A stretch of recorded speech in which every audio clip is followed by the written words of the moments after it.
Welcome to The Tech Ranch, live and local here on Super Talk 1270. The latest gadgets, online security, websites and apps, social media, and so much more. How can technology help you? Let's find out. It's time for The Tech Ranch on Super Talk 1270. From our studios in beautiful Mandan, North Dakota, along the mighty Missouri River, here is your guru of geek, Marlo Anderson. The iPhone 6 is around the corner, and Jim and I are going to be chatting about the new phone and why it's lost some market share and why they're going to be hoping to bring it back. I know. I have some interesting statistics here about interesting. that. Some guests today include Neil Duffy with WorldGaming.com, Sam Prindle with Prindle Domains, and we are going to be reviewing a new backup. Actually, it's not a new backup, but one that I've recently become aware of, and that's rossbackup.com. I've been using this a little bit and absolutely love this new backup program that they have, piece of software that's a cloud-based thing. So we'll talk about that in a little bit. At the control panel this morning is producer extraordinaire Jim Walsh. Hello. How's it going, man? Oh, great. I didn't get much done over the weekend. It was just that kind of weekend. It was good sleeping weather. Well, yeah, when it rains the entire weather. time, you know, it's a little tough to get outside and do some things. But however, and this may sound like I'm making a weird joke, I enjoyed it. Well, I like that kind of weather. You know, I don't mind it either. Feel good. I actually get a lot accomplished, maybe not so much outside, but you know, I hunkered down in a coffee shop on Saturday, and I built a couple websites, you know, things I haven't been able to get to in like a long time. All this little stuff that kind of builds up, you know. So yeah, I went to the big bookstore in town on Saturday afternoon. Okay. It was heaven. I bet there was a ton of people there, too. There were, yes. You know, when you get those type of days where you can't go outside and enjoy it, at the coffee shop, too, the same way, just packed all day. Oh, so, I love that. Yeah, I do, too. It was a good day. Anyway, iPhone 6. Now, you're not an iPhone user. You're a Droid user, right? I got a Droid. Yeah, that's okay. I'm a Droid user myself. It's out in the car charging up right now, even as we speak. Well, you know, it's kind of interesting. The iPhone, when it first came out, I mean, it literally dominated the market. And it was the phone to have. And for a lot of people, it still is the phone to have. But what I find interesting is that since the fourth quarter of 2011, they had 23% of the market, which had fallen significantly already, meaning that Windows phones, you know, Droids, probably BlackBerry was in there a little bit too, you know, because we're talking 2011. 23%, but the fourth quarter or the second quarter of 2014, one that we just finished up, they're down to 12%. Whoa! So they have lost half of their market share just in 2 years. And it makes you wonder, I mean, the people that I know that have iPhones, I mean, they're all crazy about Apple products. They're like Mac people. Yeah. I mean, they're the same thing, basically. And that's okay. I mean, I feel the same way about some of my products, too. I'm passionate about them, and people who have Mac products are passionate about them, too. I mean, that's when you know you really got it made, when you've got that kind of a product that people just can't have anything but. That's correct. Harley-Davidson, Starbucks, all those people. All falls into the same thing. So it is interesting to me that they have lost half of their market share in 2 years, you know, for phones. So is that because Droids have they come out with better things? Now, Samsung, you know, the new Samsung Galaxies and things actually have a larger market share now. Really? Yeah. So there is an actual Droid. Just by itself, the Samsung Droid offerings are a much larger market share now than what the Apple has. I'd be interested in seeing a demographic breakdown in terms of like age, you know, whether it's the younger people who are turning away from it or the older people. That would be interesting, yep. And it might be, you know, there was the iPhone 5 and then the iPhone 5C. Yeah. Maybe there wasn't enough new stuff in the offering last year. Enough bells and whistles. Right, exactly. Yeah. Now, the new iPhone 6 is supposed to come out with some amazing things, and of course, it's all top secret stuff. I mean, I've been trying to find information about the new iPhone 6. Probably the biggest things have been, and unfortunately, I don't have my phone in here, but I have a HTC, and it has an extruding camera on it. You know, the little lens kind of extrudes from the back of the case, and I've always had a problem with that because when I pick up the phone, it seems like I always grab it by that because it extrudes out a little bit, so I'm always putting my thumb over the top of it or whatever, you know. And when I pull it out of my pocket, I'm doing the same thing if I don't have a case on it or something. Yeah. And I find that when I lay it on a counter, that's the pain point. That's the point that hits the counter first, because it extrudes out a little bit.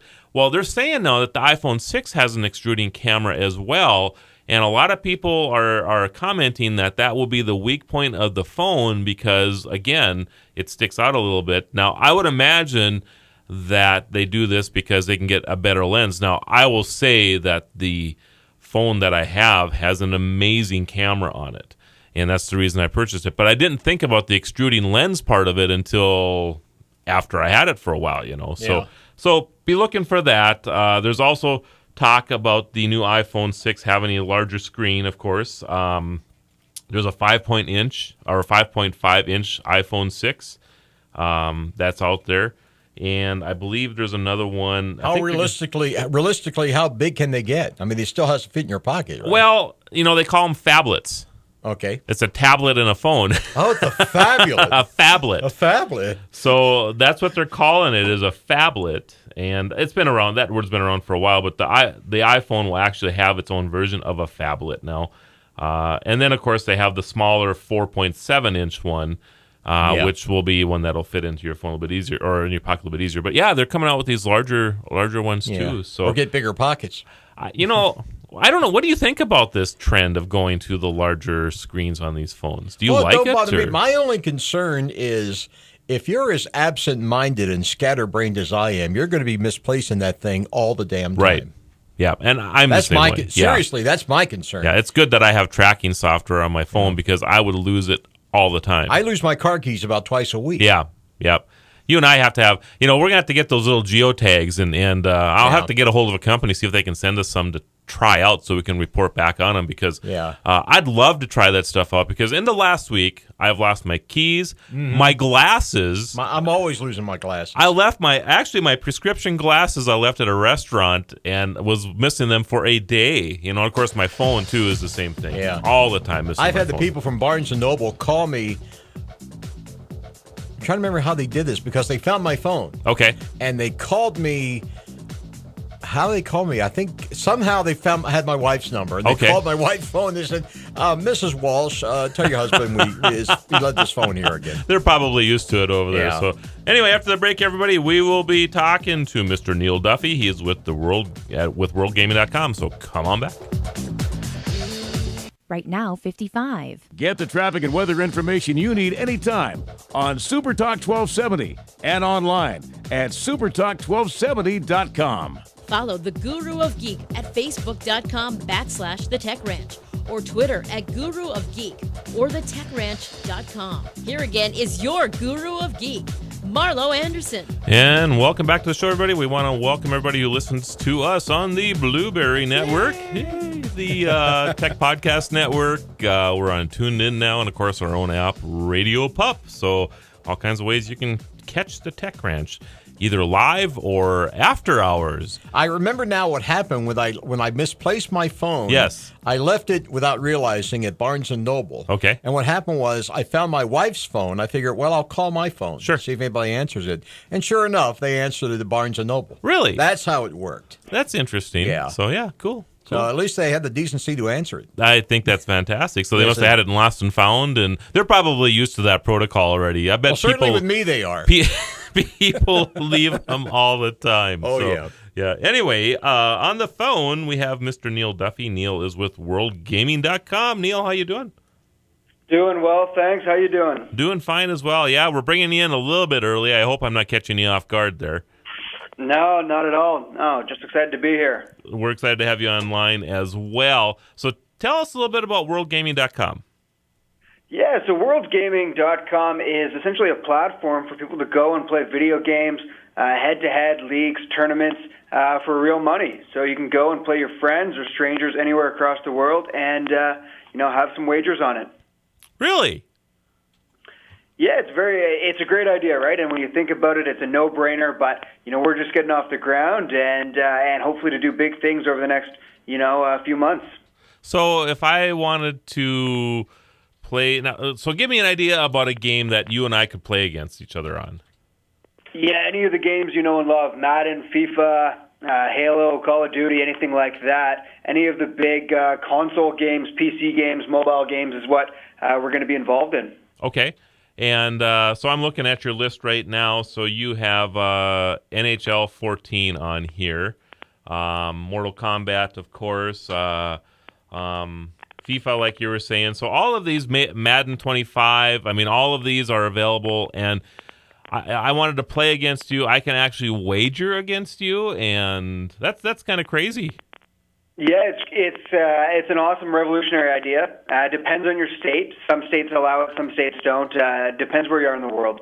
Okay. So a lot of our players come from the U.S., a lot from Canada, the UK, France, Spain.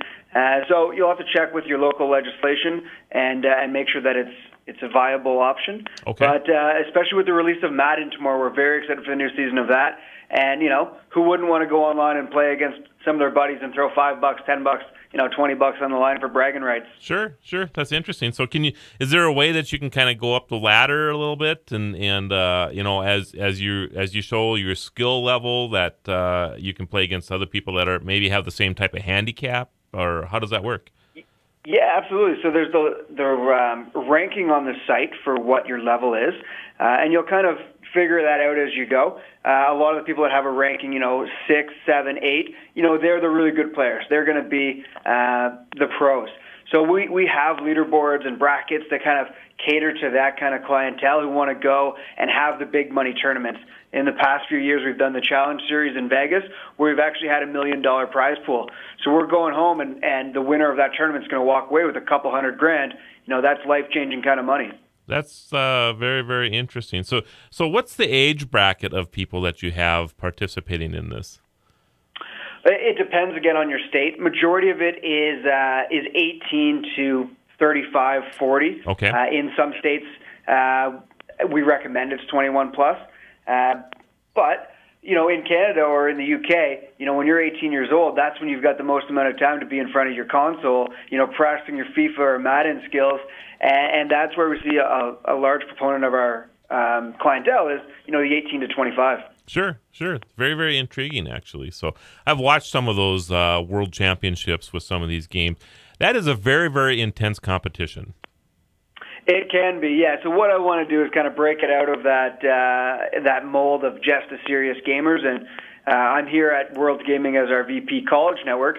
So I'm actually reaching out this semester across, the U.S., and I'm going to create a national frats championship.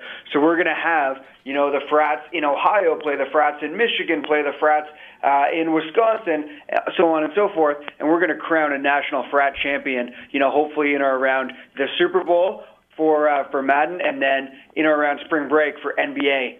We're very excited to launch that series. And anybody who's interested, again, you can go to worldgaming.com. We have the CEO and president of worldgaming.com, Neil Duffy, with us here. So any last remarks that you want to make to our audience? I think we might have lost him there. Oh, I'm here. Oh, there we go. All right. I don't know if I caught the last part, but thanks so much for having me. Hey, we're excited to have you on as well, and all the best with your website, and I look forward to kind of following this a little bit. Like I said, I've watched some of these competitions before. It's kind of nice that you can actually set it out and maybe have a little bit of a practice. There's nothing like being seasoned when you come to this type of thing, because the last thing you want to do is kind of stress out when you're playing against somebody that's new or whatever, so... Yeah, and you can play for free too, which is the beauty of it. So and it's that's not just for the hardcore gamers. Right. I was just going to ask you about that. So a person can hop in there and just have a little fun against other competitors as well. Absolutely, or set up a league with you and your friends who are at various different colleges, or once you disperse across the country for work, and just have those games. You can stay in touch, talk a little bit of smack talk to each other, and have a lot of fun along the way. So is there a fundraising element to this as well, Neil? Not so much. Okay. It's a for-profit business. Well, so, I guess what I was saying, and that's great that you are a for-profit business. I was just wondering if there was like a fundraising, where you could have one college compete against another, and the funds that would win goes to some type of nonprofit entity or what have you. Oh, yeah, hopefully down the line. Right now we're really just trying to get on campus, boots on the ground, and have people play. Gotcha. I think we just lost him again there, Jim. There you go, on Neil. Our radar, but not currently. Okay. Very good, Neil. You are kind of cutting out on us, so we're going to go. But why don't you keep us up to date in a couple months or whatever when you have some new news for us, all right? I will do. Thanks so much right. for having me. You guys have a great afternoon. Thanks, Neil. Take care. So anyway, we were just that was Neil with WorldGaming.com. We were losing his connection there, so I think he might have had a little bit of a phone issue going on. So it happens. Interesting thing. So wagers on gaming. So wow. Big legality issue there, obviously. Well, I think in some states, maybe in our some states more so than others. Oh yeah, absolutely.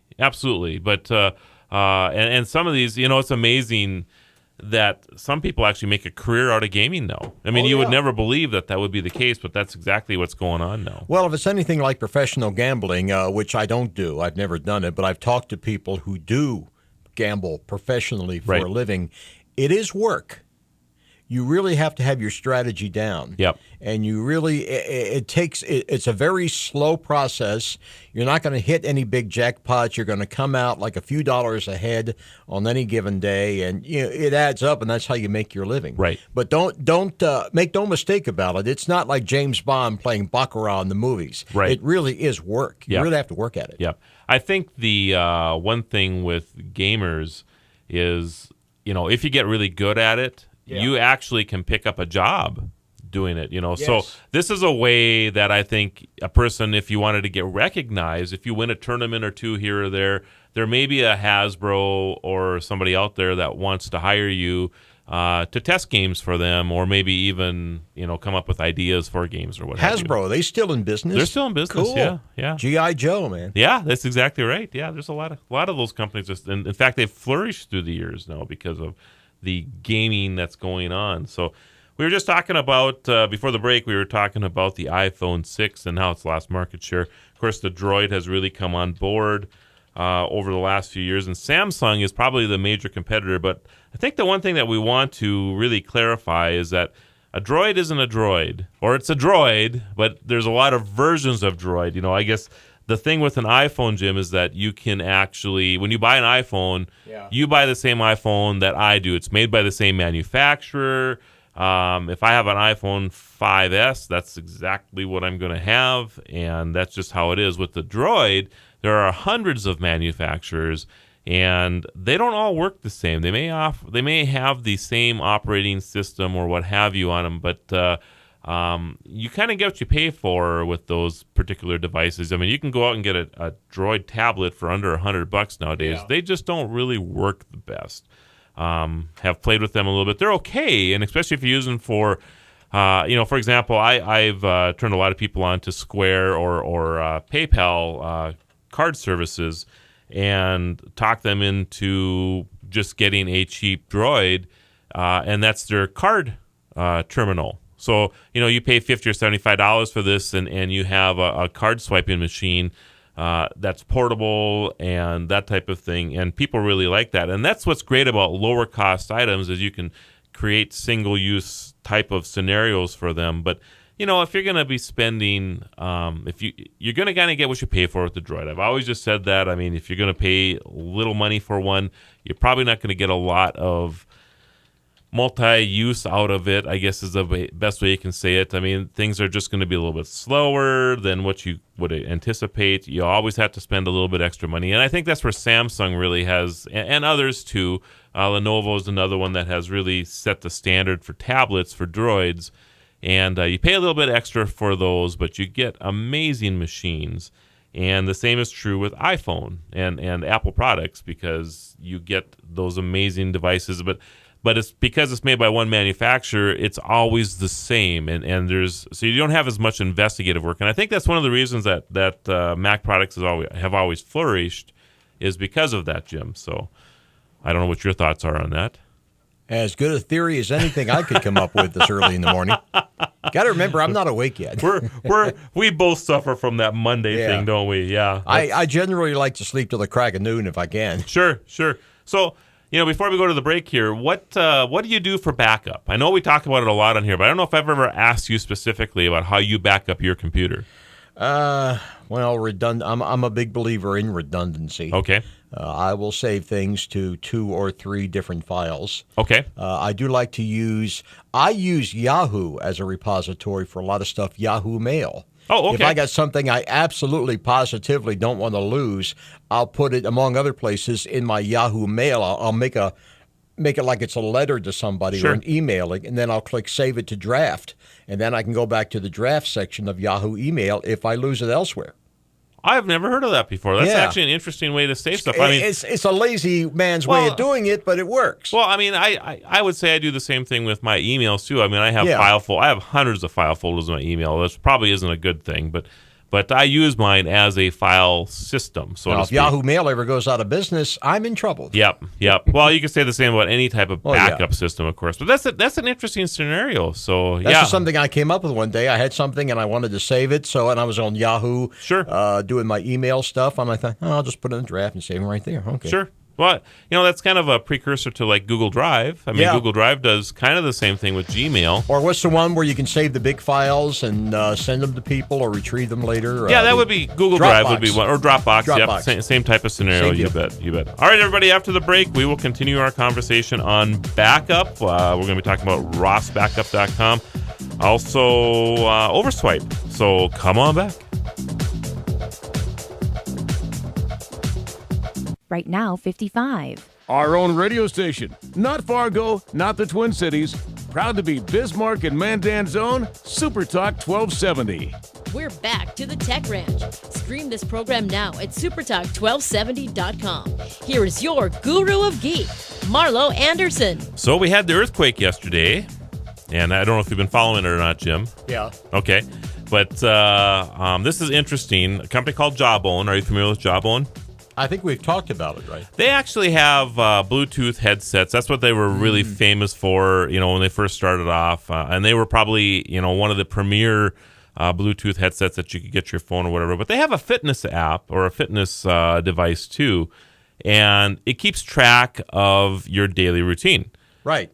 So if you're out jogging, if you're, walking around the office, it keeps track of all this stuff. It also keeps track when you sleep. So it's monitoring data and sending it back. And the reason I'm bringing this up is that if you ever thought you could sleep through an earthquake, the answer is probably not. 90% of Jawbone users woke up during the earthquake yesterday around San Francisco. My wife slept through a tornado one time. Wow. Yeah, out in Oklahoma. So, but it's interesting, the show, and it shows that the closer you were to the epicenter, the more likely it was that you woke up. I mean, that makes sense. Further out, so about half of the users in San Francisco and Oakland woke up, but almost nobody was disturbed 75 to 100 miles away from Modesto, which is where I think the epicenter of the earthquake was yesterday. Yeah. So it's just kind of interesting that they were able to compile that statistic just that quickly. So another thing for those of you who are conspiracy theorists. Uh-oh, here we go.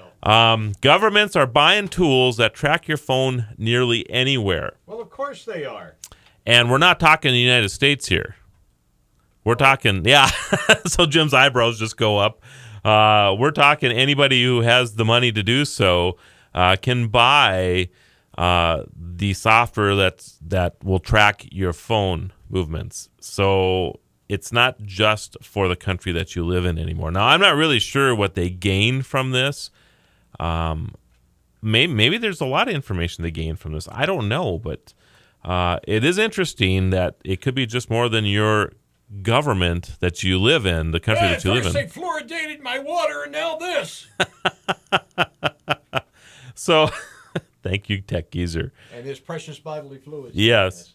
So, I don't, it'd be interesting to see if anybody has any comments, post those on Facebook at the Tech Ranch. And I would be interested to see what people think about other countries tracking your cell phone movements too. So I have to think this through a little bit. I just don't know what they would gain from that. I mean, there might be, I suppose, certain individuals that they'd like to track specifically. Well, yeah, I mean, drug kingpins and that kind of thing. Yeah, but, the average person in a country, I'm not really sure. So anyway, we've been talking a little bit about backing up, and Jim had kind of an interesting idea with Yahoo a little bit ago, but I've been playing along a little bit with rossbackup.com and was kind of introduced to them last week, and I've been kind of contemplating, changing my backup scenario anyway. So I decided to take the plunge with them, and I got to tell you, I'm actually pretty impressed. It's rossbackup.com, and they're kind of in the same ballpark as the other cloud services. I mean, for around $50, you can back up one computer. I think it's 120 will back up 5. A couple $100 will get you backups for 10 computers. So, I guess that's the one nice thing is they do give you a substantial break if you have more than one computer in your household or what have you. So, and it is unlimited data backup. So you go in and you can basically save your entire computer on their backup system. And what you do is the sign up is relatively easy. In fact, literally in 3 minutes, I was able to start backing up my first computer. So the sign up was very easy. And there's just a little software app that they require you to download. And then that keeps track of any changes that you've made. So you go through and you pick out the folders that you want to back up. So if it's all your photos and your documents or what have you, you actually go through, pick out the different folders that you want to have them save. And then if there's any, and so you have that first big backup to start with. And then after that, if there's any incremental changes, you added a couple more photos to your photo album or what have you, it'll just automatically back those up. And of course, you can access that account from any computer that you want to. So the one thing that you could do, I like Google Drive a lot because I use it for accessing those documents from any computer I want. But the one issue, of course, is that there's only 15 gigs of data that can be stored there, which is a lot, of course. But I'm starting to use all that up. So with ROS Backup, I can actually use that as my go-to place to store all of my documents and have access to them from anywhere, which I wasn't even thinking about that when I first installed that, but I was thinking, it'd be kind of cool if you can just open these things up from another computer and access them, and you can. So ROS Backup, you need to check this out, actually. It's very easy. And the two things that I always get about backing up is that, first of all, nobody wants to pay the price. Well, I'll tell you right now, if you're not backing up your stuff, you're really going to pay the price. Because later on, when your hard drive does fail, and they do fail eventually. They do. We both have had experiences with that ourselves personally, Jim, and they will fail. They're mechanical like anything else, and anything mechanical will eventually fail. So you have to keep that in mind, that you could lose your data, and it could be just right around the corner due to a virus or mechanical failure. And then secondly, the convenience of it. And I think a lot of people probably don't back their stuff up because they think it's hard to do. And in the past, it kind of was. I mean, you put a flash drive in, there's only so much room, and those things fail like crazy too. Well, everything's hard to do if you don't know how to do it. That's right. But that's what I like about, I'm giving ROS Backup a huge glowing review here all of a sudden, but I got to tell you, I was impressed with it because it really worked. And it was easy to do, and it just automatically backs stuff up. So literally in 10 minutes, my computer is now backing itself up, and I don't have to worry about it anymore. So, love it. I was going to say, your computer crashes, and you go to get a new one, and a lot of places will say, we can transfer everything over, but they don't always get everything. Well, it depends. Things do fall through the cracks sometimes. Well, if your hard drive fails, you can a lot of times pull a lot of that data off there, but there's usually something on that hard drive. You said a lot of it. You didn't say all of it. That's correct. And because there are sectors on that hard drive, and a lot of times those sectors become, it's almost impossible to get the data off of them. Not always impossible. It all depends on how much you want to spend. Mm-hmm. There are places that have clean rooms, and you can send your hard drive to these clean rooms, and they'll charge you thousands of dollars to get this information off there. But they actually disassemble it, take the platters out if you have an older hard drive, and reassemble them in another drive, and hopefully they'll be able to get the data off of them. And I'm sure your larger police departments have stuff like that for when they're dealing with crime issues. Absolutely. And which is no help to you if you're just a regular Joe with a broken computer. Right. I mean, you can spend a lot of money with it. So the thing is that you spend a little bit of money now on the preventative side, back up your stuff to save yourself a lot of money and grief in the future. And what is your time worth? That's the other thing that you got to think about. I mean, your hard drive goes down, and if you're trying to figure out a way to recompile all those photos and documents and stuff, oh my goodness.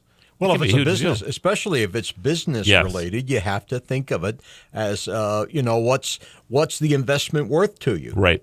Right. So do you pay a little bit now to back it up? Right. And there's choices. I mean, you have external hard drives, which I always talk about too. I always talk about having some type of off-site backup Yeah. Because if you had a fire or a flood or something like that and destroyed your home or your office, I mean, what is when I watch people running out of their burning homes, on news media or what have you, what's the first thing they have in their home and outside of their loved ones? Yeah. If they were to run back into a burning house, what's the first thing they grab? Family and pets, and then things like the documents, the little green box with all the important documents in it. And photos. Yeah, and photos are always family heirlooms. Yep, that's exactly Family right. Bible may have a lot of records in it. And that so kind of thing. so that's what they grab. Is that exactly what you're talking about? That's what they want. And unfortunately, all of that stuff that we do now is on our computer. Yeah. I mean, you take photos with your camera, and they end up eventually in your computer. My whole life story is on Facebook. Right. As far as pictures. Yep. So that's where all this stuff ends up, and if it's important to you. Now, and Facebook's a great example of this, too. What happens if Facebook were to disappear tomorrow? Yeah. There's no... Not saying it'll happen, but it's not impossible. It's not impossible. I mean, there are companies that come and go all the time. Some terrorist group could detonate a nuke over 100 miles over the country. Yep. The electromagnetic pulse would wipe out a lot of that stuff. That's correct. So there's legitimate reasons that a person should be backing up. We're really scaring people now with this, but you really need to, because you really need to know about it. When these things are, just look at the earthquake yesterday. Yeah. All those people that are down there, I'm sure there's many of those people that have lost their family heirlooms, and probably the most important things that are dear to them are their photos. Yeah. So, and a lot of that stuff will probably be lost now because a lot of that's what people always say up. when they have a fire or something. Well, the family's okay. The one thing we missed was the mementos. Right. The stuff that had no real price. Yeah, on it. exactly. So again, I don't care what you do to back your stuff up, but just do something. And but the thing that I have found recently is Ross Backup, and I really, really like what they have. So go check them out. And are we going to take a break real quick? And then we can. We do have somebody on the phone for you. I'm sure that's our 11:45 call. So alrighty. Let's just bring him in, and then we'll go to the break. How's that sound? Okay. Hey guys, how you doing? Hey, doing fine. How about yourself? Is this Sam? It is. Hey, Sam. Hey Marlo. Hey Jim. Hello. Hey, we're glad to have you on. Sam Prindle, domains.com. And we're bringing you in just a little bit early here. I hope you're okay with that. Oh, absolutely. Wonderful. It's just great to be here, you guys. I love the show. Well, thanks. So anyway, we'll just go right into the break here, Sam, and everybody just hang on tight, because we're going to be talking about Prindle domains and what it takes to, get a domain if you need to transfer your website or website building. We're going to have all kinds of questions for Sam, so come on back. Right now, 55. Your news leader, weeknights at 6 and 10. Super Talk 1270. Follow the Guru of Geek everywhere he goes. Post your comments or questions at thetechranch.com. Once again, your Guru of Geek, Marlo Anderson. Remember, go to thetechranch.com, everybody. After the show, in the next day or so, we'll be posting a lot about what we've talked about on today's show. On the phone, Mr. Sam Prindle. Sam is the CEO, president of PrindleDomains.com. Sam, how you doing? Excellent. It's great to be here, guys. Thanks for having me. Hey, we're excited to have you on as well. We get a lot of questions all the time about what it takes to build a website, and it can be easy, of course. It can be a little bit of a pain, too. So we're excited to have you on board to kind of talk us through that process. And first of all, you have to decide on a domain name. And correct. That can be a little bit of a challenge nowadays. So tell me, how does a person? Okay, I come up with this great idea for a website. Okay. And you're like, you think, all right, well, I'm going to try whatever.com, and it's not there. And you try this, and it's not there. I mean, you have actually tools on your website to help people through that, correct? That is true. And you know something funny, Marlo? This morning, as I was setting up a special promo code for all of our listeners, which I'll give you in a second. Great. But I was looking at all the domain choices, and it just blew me away. I can't believe there's now over 100 different domains to choose from. No longer is it just .com, .net, .org. There's even one that really, really struck me funny was there's even a .ninja. And it's so funny, the variety now catering toward occupations or hobbies or gamers. There's a little bit of everything out there. I'm going to write that one down, .ninja. .ninja. Availability. So I'm sorry about that. I'm still laughing about Ninja. It cracked me up this morning. That is hilarious. So, okay. So they go to prindledomains.com, type in a domain name, and first of all, your prices are phenomenal. Thank you. Thank you very much. I was just shocked to see that you can get a .com for under $10. Is that right? That is correct, and that's one of our strategies, that we wanted to be consistently really, really good priced for everything. Unbelievable. But yeah, thank you very much. Thank you. I'm just saying that because I know, as from the wholesale side, I know what .coms cost. You're actually below cost. Now I'm assuming that you're wanting to hopefully sell other services to your customers, and that's why you do that. But and that's fine. That's absolutely wonderful. That's what business is all about. And you have a great variety of services. So go ahead and talk a little bit about that. Oh, thanks, Marlo. Something funny that I learned just this year, I had never, ever transferred a domain.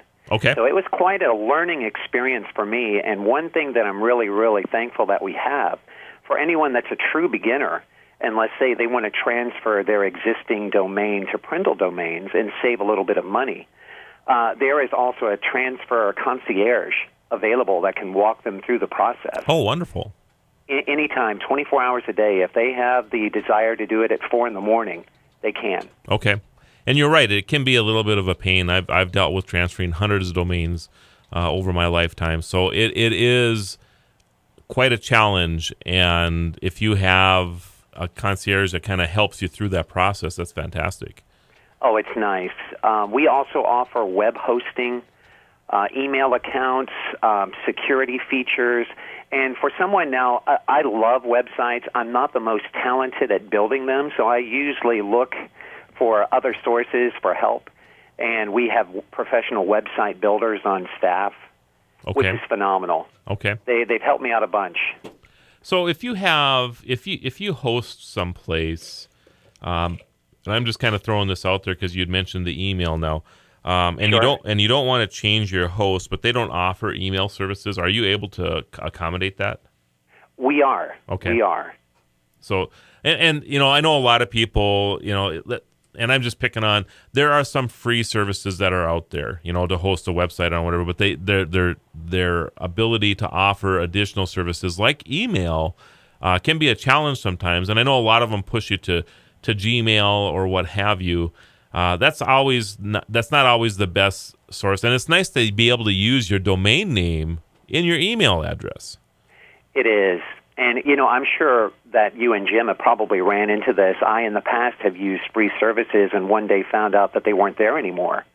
That happens a lot, actually. It does. Yep. And it was funny when Jim mentioned the Yahoo trick. That's something I thought I was the only one that did with the drafts for backup. I have never done that before. I thought that was interesting, actually. When Jim mentioned that when I was listening in, I was like, oh, my gosh, there's somebody else that actually does that. I thought I was the only one. Great. So, and you also offer SSLs, and a lot of people that are listening to us probably have no clue what I just said. So why don't you talk a little bit about SSL and what that means and how important it is to both a website to have it and to the person who's visiting that website? And that's a good question that I am still learning on, and I'm sure I could learn a lot from you and Jim on that aspect because even being owner of the company, I'm still in a good learning process, and there's still a lot that I'm learning. Okay. And one thing I'm thankful for on our website is they've got plenty of info and tutorials and learning more. So I'm in fact also going through the website and learning more and more each day. Okay. Well, of course, an SSL is a secured socket layer. So when you see that HTTPS on a website, that S is actually the secured side of it. So it encrypts information as it leaves that website. So if you're processing a credit card, for example, you don't have to have that worry of somebody intercepting. When you push submit, that it's encrypted from that point forward, and somebody can't intercept that transmission going to the credit card processor to steal your information, basically. So that's what that's about. But you offer, at $32.8. I'm just looking at your website here. $32.18 a year for an SSL certificate is also very, very good price. I mean, I've spent hundreds and even thousands of dollars a year for that particular service. So, oh wow, that's good to know. Yep. So I'm just kind of throwing that out at you that you have a great pricing structure there too, and you see a lot of sites now that even though they're not processing credit cards. And I'll pick on Facebook, for example. You can go to Facebook and you'll see the HTTPS on almost every page you go to now because they're encrypting everything. And they just don't want people stealing information from any page anymore. So Jim's laughing over here about that, but yeah. You know something, Marlo? When we decided to get into this business, really from the get-go, we didn't want to be gimmicky. We didn't want to have low prices to start with and then get you roped in and then raise them eventually. Honestly, we want to keep the prices this low. Our operating cost is very low, and we just want to keep it that way. Okay. So I'm excited about that. Wonderful. And as I'm browsing through your site here, too, you have WordPress hosting. So anybody who wants to get into, if they're going to host a website or if they're going to build a website via WordPress, which is, I'm going to guess, over 40% of websites now are WordPress. That's a great service that you have as well. And it looks like it's optimized for WordPress, and that makes it great for SEO, people who want to get the top of Google and Yahoo and things. It's good to have a service that actually hosts that particular type of thing, so WordPress hosting is great. VPSs, I see you have too. Oh my goodness, you guys really have a lot of stuff here. Yes. You know something funny, Marlo? One day I got on under the toolbar under domain names. You can look at an instant domain appraisal and get an approximate guide to how much your website is worth, and that is a lot of fun. You can just key in websites all day long, and it'll spit you out a price. Really? And it's very funny. Yeah, there was one website that I have held on to and really not developed, and I was surprised at the number it came up with. I was really kind of shocked. Well, we used to call those people, site squatters, but right. Well, there's a lot of in the early days of the internet, people were buying domains up like crazy, and it still happens, of course. There's right. Some worldwide event that goes on. For example, a person could probably buy whoever bought Monaco earthquake. Somebody probably bought that in the last 12 or 14 hours. Sure. And now that has become that site will become the place to go to for information about the earthquake yesterday. Yep. And those type of things happens all the time. But I forget who it was. Somebody bought money.com. And it's so funny because the people who bought money.com spent $1 million for that domain name. Oh, my goodness. Yeah, so they used to be worth a lot just to grab those domain names and sell them up. I think there's some legislation now that you can't really, you can still do it, but you can't get those kind of crazy numbers anymore. So, well, it's not like know what's funny? When you mentioned money, yes. The site I was referring to, it's money.net. Isn't that funny? I like that.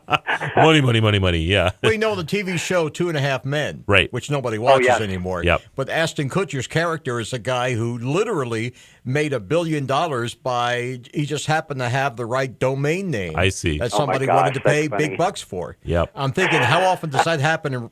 Probably not too often anymore. There was a time when it probably did happen. There was a time, yeah. And there's still industries that are on that. I mean, you can actually auction off domain names and that type of thing too. So anyway, as hard as this is to believe, we are at the end of the show here, Sam. So give us one last time. How do we get to your website? PrindleDomains.com. If they key in the promo code TechRanch, they'll receive 15% off their next order. All right, so use TechRanch and you'll get 15% off. We'll post that at the TechRanch.com as well. Sam, a pleasure. We'll have to have you back on again sometime. Same here, guys. I enjoyed it. I appreciate it. Take care. Take care. Bye-bye.